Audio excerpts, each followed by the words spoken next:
Bonjour à tous, j'espère que vous allez bien. Donc, aujourd'hui, j'aimerais vous proposer un autre contenu. Il s'agit de tirage, car moi j'adore la cartomancie depuis plusieurs années. D'ailleurs, ça m'a beaucoup aidé sur mon chemin spirituel à savoir qui j'étais et surtout où je devais aller. C'est pour ça que j'ai décidé de partager avec vous ce moment-là, pour vous aider à votre tour à vous éveiller et à comprendre certaines choses, des fois un peu compliquées à expliquer. Je vais juste boire un petit verre d'eau.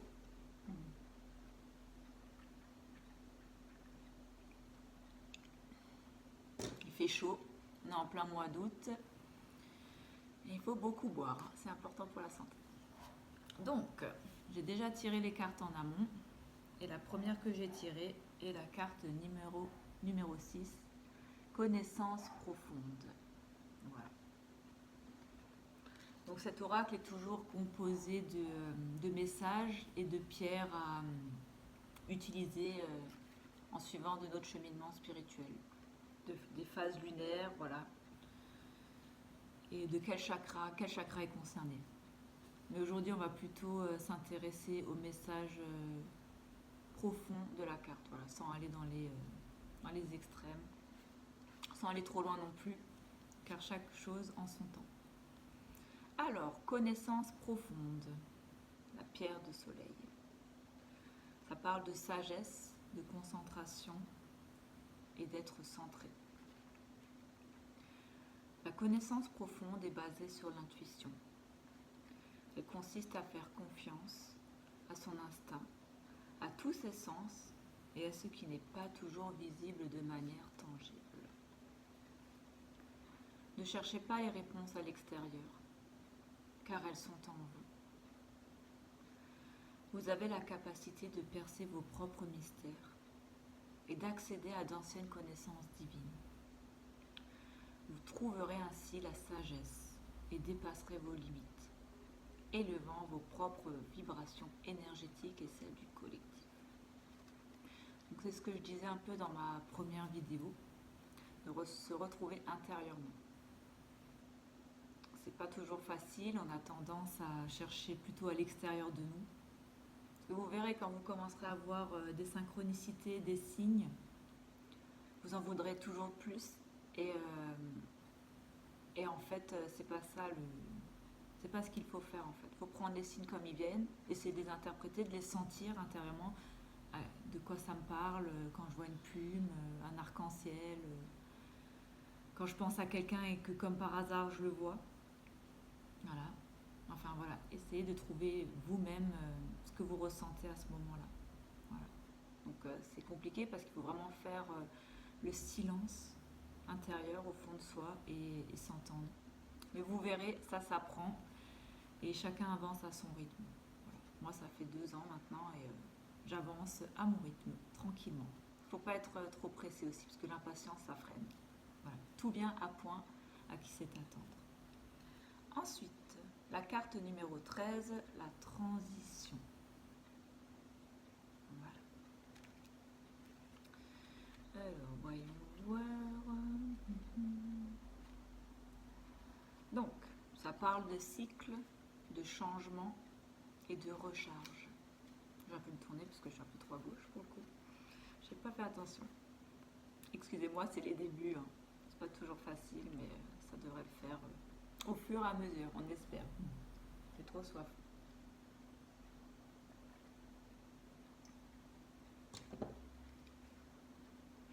Alors, une transition spirituelle est un appel au réveil de votre moi supérieur, vous incitant à évoluer et à vous épanouir. Cette période de transition spirituelle peut se présenter à vous sous plusieurs formes que vous pouvez ou non reconnaître. Donc vous allez avoir un peu de mal au début à reconnaître ces petits signes qui finalement sont tellement logiques. Enfin, après coup, vous diriez, mais punaise, en fait c'était ça, je le savais, je comprends mieux pourquoi. Mais souvent on comprend après. Sur le coup, on ne sait pas trop ce qui nous arrive et après ça vient tout seul en fait. Il faut juste lâcher prise. Et mettre le mental en mode off aussi, c'est important. Alors, donc, les plusieurs formes dont vous pouvez vous reconnaître sont: vous ressentez le besoin de vous connecter profondément à votre moi supérieur et de comprendre vos émotions. Donc, voilà. Quand vous ressentirez ça, vous aurez peut-être envie de retrouver un moment de solitude, de vous retrouver seul, de marcher, de vous éloigner dans la nature, près d'un lac, dans une forêt. La forêt est vraiment très grande au niveau énergétique, et vraiment énergétiquement très grande. Vous avez compris ce que je voulais dire.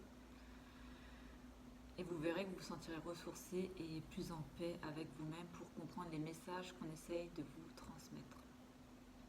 Ensuite, vous ressentirez aussi un changement dans vos priorités et vos croyances. Tout doucement, vous allez voir la vie autrement et vouloir changer plein de choses autour de vous. Vous allez vouloir chercher plus loin, peut-être dans les livres, peut-être sur Internet. Et vous verrez, c'est vraiment sympa comme voyage, comme chemin. Je suis en train d'expérimenter, ça fait 2 ans maintenant et j'aime beaucoup. C'est top. Beaucoup de surprises au quotidien, des petits miracles dont on ne se rend pas compte quand on est connecté au monde actuel. Voilà. Mais c'est super, la vie elle est magique. Voilà, je l'ai toujours dit. Ensuite, vous ressentez un appel à faire confiance à votre intuition et à recevoir des messages de vos guides. Donc pareil, ça viendra au fur et à mesure. Prenez votre temps, ne vous inquiétez pas. Ça vient. Si vous avez vraiment envie d'apprendre, de vous retrouver, ça se fera assez facilement. Il faut juste écouter ce qui se passe autour de nous et surtout à l'intérieur de nous. Et enfin, vous ressentez ou avez vécu des changements de vie importants qui vous ont empêché de prendre une nouvelle direction. Voilà, donc je vais faire tomber la carte. Donc l'envie de changer, ou alors par exemple vous avez envie d'avoir vraiment un truc et en fait au fond c'est pas ce à quoi vous avez vraiment besoin. Admettons il y a un travail qui vous plaît, vous vous dites tiens je vais gagner beaucoup d'argent, ça pourrait être super, voilà pour m'acheter telle ou telle chose, mais en fait non, au fond c'est pas ce que vous avez besoin. Et du coup bizarrement ça ne fonctionnera pas, surtout en ce moment. Il fut un temps où on nous laissait faire plus d'erreurs entre guillemets. On devait chercher par nous-mêmes et voilà, on découvrait par la suite si ça nous plaisait ou pas, ou alors on restait dans notre train-train et on continuait sans s'épanouir pleinement. Mais aujourd'hui, quand quelque chose ne doit pas être, ben, il ne l'est pas. Et vous aurez beau faire pieds et mains pour y arriver, ça ne marchera pas. Je vous dis ça parce que je le vis au quotidien. Et c'est comme ça que je sais comment être guidée et comment où aller en fait. Voilà. Où aller. Au quotidien, je le vis, je tente des trucs, ça marche, bah, c'est que c'est ça marche pas, bon bah c'est pas grave, je tente autre chose. Et voilà. Il faut jamais être dans le forcing. Voilà. Si quelque chose ne marche pas, ça marchera peut-être plus tard, mais là c'est juste pas le moment et lâcher prise et tenter autre chose. Attendez. Voilà, tout simplement. Donc, et enfin pour la dernière carte, c'est la carte numéro 20, l'orientation. Voilà, voilà. Alors, je regarde dans mon petit livret. Voilà, je vous le cache pas. Hein. Je ne connais pas par cœur cet oracle, donc voilà, on fait en freestyle. Donc cette carte parle de transformation, de leçons et de droits divins. Où se trouve votre véritable nord? Nous sommes tous à la recherche de ce qui fera vibrer notre âme. Une façon de trouver son orientation spirituelle et de passer par la route de médecine chamanique. À l'est, vous attendent succès et victoire. Au nord, vous apprendrez à surmonter les difficultés et la tristesse. À l'ouest, vous expérimenterez la transformation et la fin d'un cycle. Au sud, avec le cadeau de l'abondance, vous en apprendrez davantage sur votre courage et votre force. Vous ferez l'expérience de la naissance, de la vie, de la mort et de la renaissance.